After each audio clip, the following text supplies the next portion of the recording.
Woo, how good is that? It never gets old. Don't worry, we're not doing engine-based stuff today. I just wanted to appreciate it one more time because my goodness, what a transformation.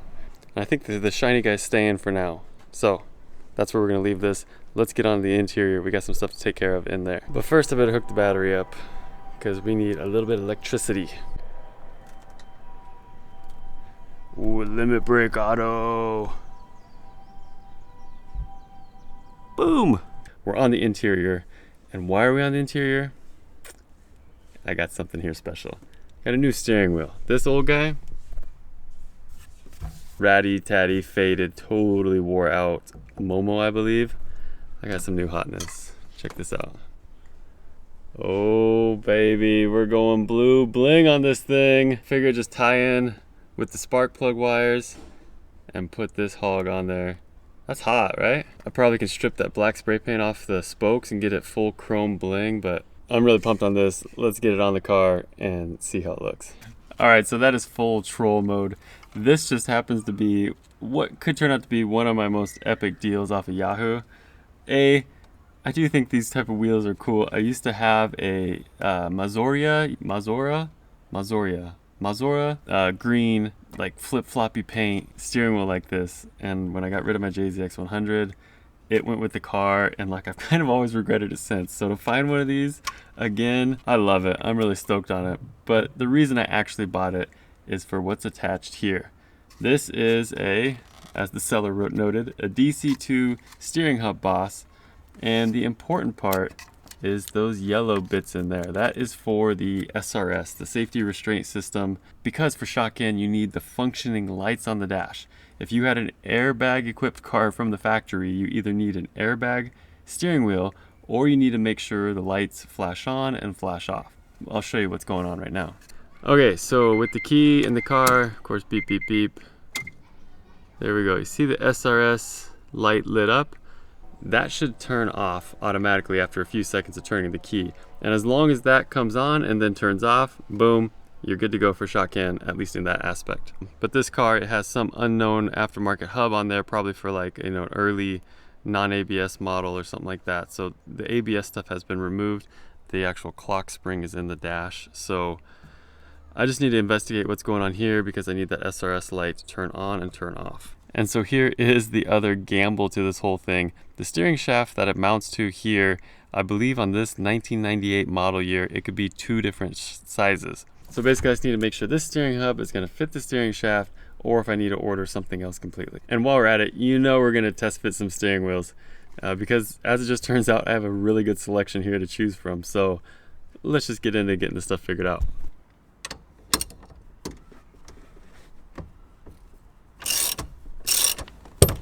Well, that wasn't even on there at all, so maybe this is the wrong one for this car and it was just loosely sat over the splines. I've never had a steering hub pop off that easy. Normally you're like, "Urgh." But hey, there you go. Legit old school Momo. So that is cool.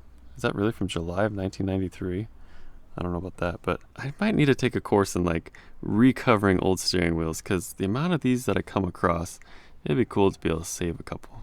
All right, so the new guy, it kind of fits with the same play. This might actually be right because it fits, this seems to fit as snug as the other one. Also, that's pretty sick, right? Bling blue up there. Anyway, so now I just need to see if I can get the clock spring to mount back on here and then connect whatever wiring I need to hopefully get that to work.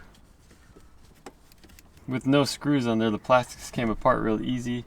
Yeah, so next up we have the SRS clock spring. I believe it says go all the way to the right, and then when it stops, then go back 2.5 turns, and that'll be your midpoint of where it should be set. So right now, it seems like it's stalling out right about there, so I don't really want to force it because if you break that internal spring wire, you're done dealing. So I just need to find some screws to mount this. Hopefully they're floating around in like the center console here, like every other old 90s car. And then yeah, we'll see if we can get this installed.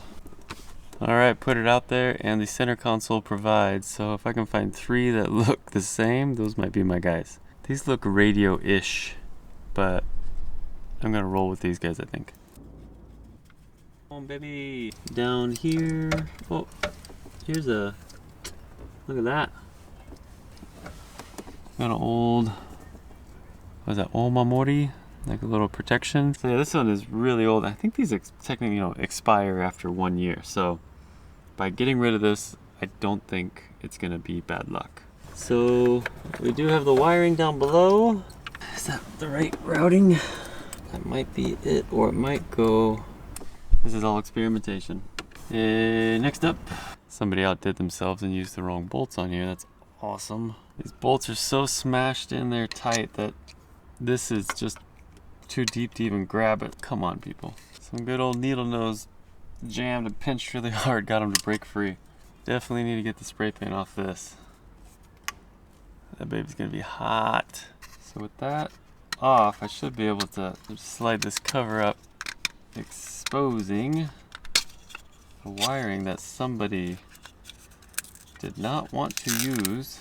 Okay, so there's my resistor in the box. That's really the important part. Yep, this is the stock harness on the car now, and this is the piece I need to so I'll plug into there. This is the car side. Got this little black harness here, and that should be the horn and the one that this Boss came with. Yeah, this is the, okay, so whoever had this, they just snipped the wires to get it out of the car, probably because they're just parting out a car. This might actually work. I'll tell you what, boys and girls. There's no girls that watch this. I'll tell you what, boys. This might be the deal of my Yahoo career. And why is that, you say? How much did you pay, Steve? How much was this wild blue steering wheel with a DC2 SRS hub boss attachment? Let me tell you. Shipping included, 2,800 yen. So probably $24 with the exchange rate. Shipped, steering wheel, SRS hub boss, 28 bucks. If this works, no, like $24. If this works, your boy is gonna be pumped. This is getting exciting. Even, this is all making sense now. There's little studs on the clock spring there, and there's these little pass-throughs with rubber grommets on the boss, and they line up with the studs. Hot diggity. It's almost as if this is the actual correct steering hub boss for this car. That is so cool. If this works out like I'm hoping, it's gonna be 3 birds, 1 stone. I save a heap of cash, I get the hub that I need, and I get that old painted chrome steering wheel that I've wanted for a long time. Woo! 19 going on. I don't know. Did everything as right as I can do it, and that feels solid. So much better than whatever was going on before. Right, that like that. I got Momo pattern, I got Nardi pattern. What is this? Where do you go? Alright, mystery wire is located. It goes in the side. Oh baby, oh baby. Moment of truth. Should we do it? There's first click, second click. Go! What does that mean? Does that mean my clock spring's broken? Something is not connected correctly? Has a fuse been pulled in the system? Well, I don't know what that means. Unless there's another airbag missing from the passenger side and the circuit's not completed. I'll investigate that. I was so pumped up. I was excited. Want to see if I have a horn? We got a horn. Well, I don't know what to tell you guys. I thought I was onto something. I'll explore and pick it up if I figure something out. Okay, moment of truth, round 2.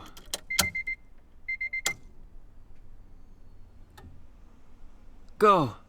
Go off! No!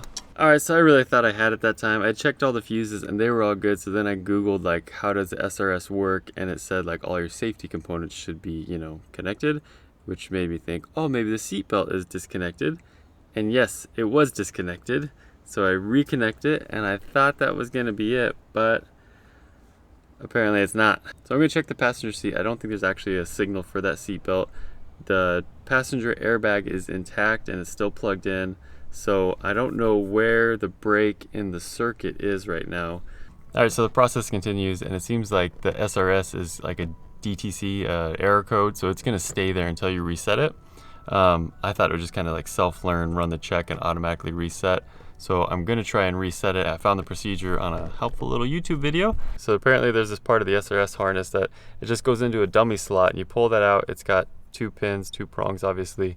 And what you can do, or what you do, is you take 2 pieces of wire, put them in the pins, and then you touch them together at the other end when you're supposed to, and then, you know, not when you're not, and then that's gonna clear the code apparently. So let's give it a try together, and you guys keep an eye on the light and let me know if it goes off.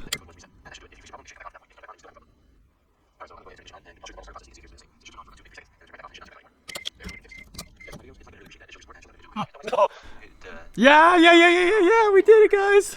All right, what a relief there. Thank you to Christian Macias on YouTube with 1 million views on that video of how to reset this. So apparently it's a common problem. And that took a lot longer than I thought it would. I thought it would just kind of go back together, self-learn and reset, but holy cow, like that's just one of those nagging things in my mind, is like, is this hub gonna fit, or is the wiring all complete that came with this hub? Is it actually gonna reset? So like, for a check mark on the shock end list, that is a huge one to get taken care of. So whew, that feels good. All right, so now we can get to the fun part now and actually test the steering wheels, because we got our hub situation all figured out. See what's gonna like feel right for the car. And guess maybe for driver position, stuff like that. And it is quite hot today, but it is crazy windy, so I got the door shut and window up on my side, a little air moving through the hatch. Just gonna sweat it out for a little bit, but you see the tripod set up there. I'm gonna set you guys up there so you can get a good view of everything. And yeah, let me know your thoughts on which steering wheel kind of fits the car the best. First up is the old Momo that was on the car when I got it. It is a 350mm steering wheel. Not bad. The handle part is really thin on this one. For a circuit type car, this is kind of normally the look. All right, so next one. So next up we have the blue bling baby. This guy has got thick grips. It's a deep cone steering wheel, so it's got, you know, a little closer position, but it's much smaller in diameter. This is a boy, that's like a 320. Okay, so this might be a 330. Really compact, really tight. It doesn't really feel so bad. So let's keep moving. Next up we have this personal. It's an older wheel, kind of like the old Momo, but it has that, you know, traditional circuit car style. The grip, most notably the grip area here, is incredibly thick compared to the Momo.